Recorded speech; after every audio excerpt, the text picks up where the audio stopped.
Since God hasn't removed these chains, since God hasn't fixed the situation, since God hasn't fixed the relationship, since God hasn't given me the breakthrough yet, since I'm still dealing with the addiction, since it won't just go away like they told me it would, and I prayed that one time and I still went home addicted, and they told me that if I prayed this, that the chains would fall off, but the chains are still there.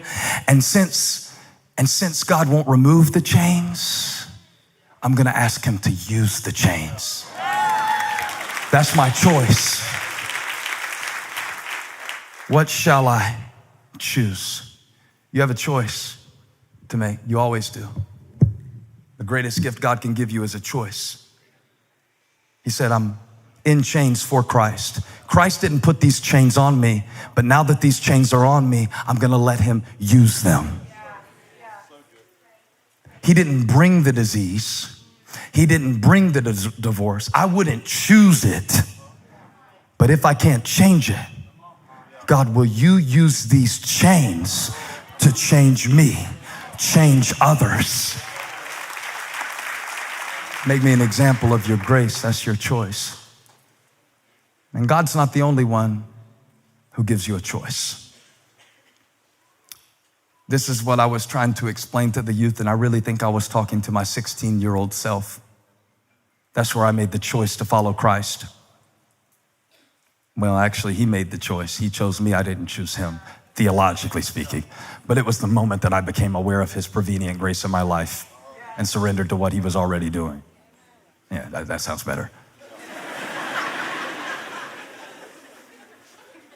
And I was trying to get them to see how, over 500 of them gave their lives to Christ during G.I.A.G.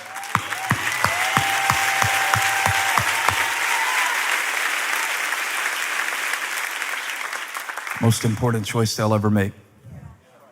But the moment they come to that choice, the devil comes with little choices. Because the enemy sees their potential. And sometimes the enemy believes in your potential more than you do. And so you get around some friends and you're young, 13, 14, and they're looking at porn. It's just a little porn. It's just one-time porn. And they're calling you gay and weird if you don't look at it, so you look at it.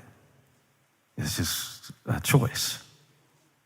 And they're drinking, they're smoking, they're vaping, so it's a choice. It's not gonna send you to hell. God's grace has got you covered, but it's just a choice. What you don't know until you know is that choices don't stay choices. They become habits. It's just one choice. Just a little, you turn up one time and then it's like, well, maybe I'll do it again. And I lied to my parents one time, so, Y'all think this is a youth sermon? If somebody would have preached this to a lot of us earlier, we could have seen the choice for what it was, but we didn't know what mattered then. We couldn't know what mattered then, so it's just a little thing, but then it becomes a habit, and now you keep doing it, and it doesn't quite hit, it doesn't quite get you as high as it did the last time, so you gotta do more of it now. It takes a little more, you can handle it, it's good, but then it becomes a habit. And now it's not just a glass of wine to relax. And by the way, I always get scared when I do this part because it's not just sex and drinking that I'm talking about. Some of us gossip so bad, it would be better off if we were alcoholics.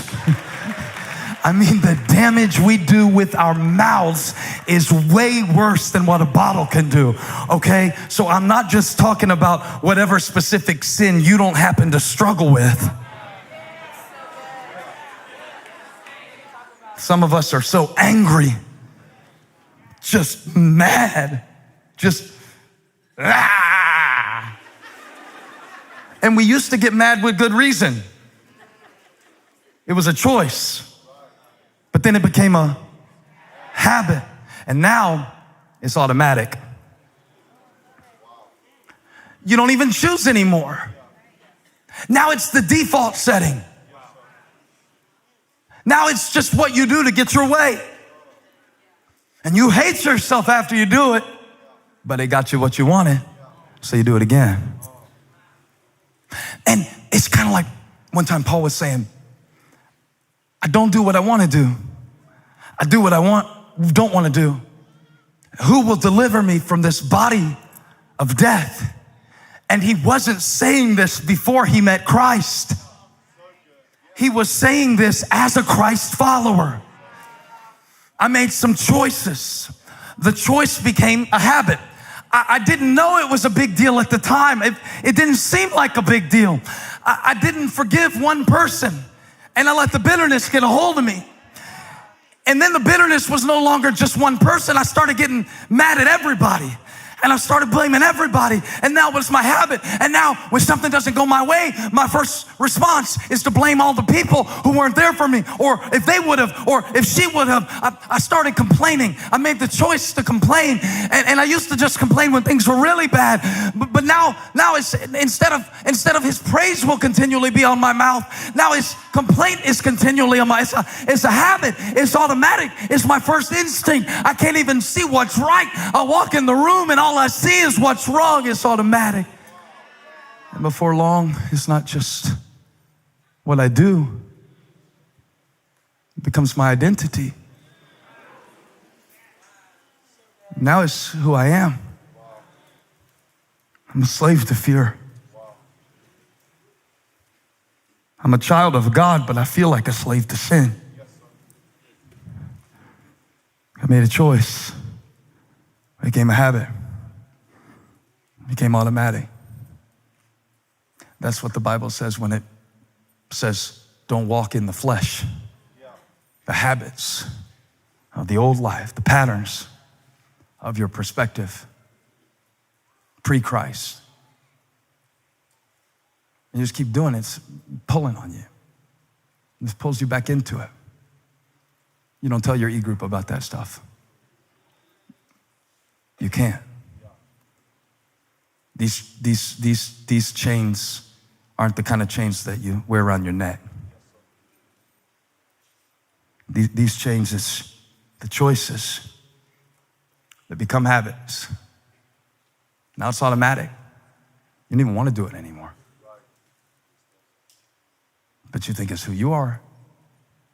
You think it's your nature. You see that? I'm trying to show you. And I hope that you'll discuss this with your kids after church.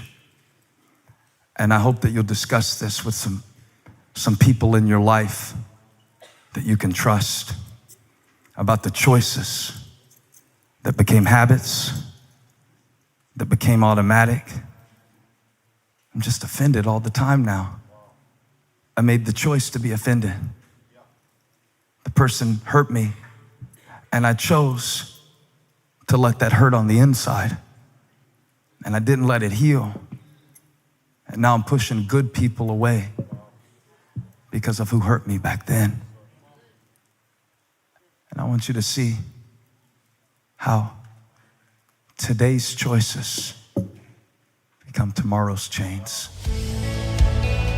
Hey, thank you for watching. Make sure you subscribe to this channel so you don't miss a single video or live stream, and share this video with a friend. And don't forget, you can join me live every Sunday. Thanks again for watching.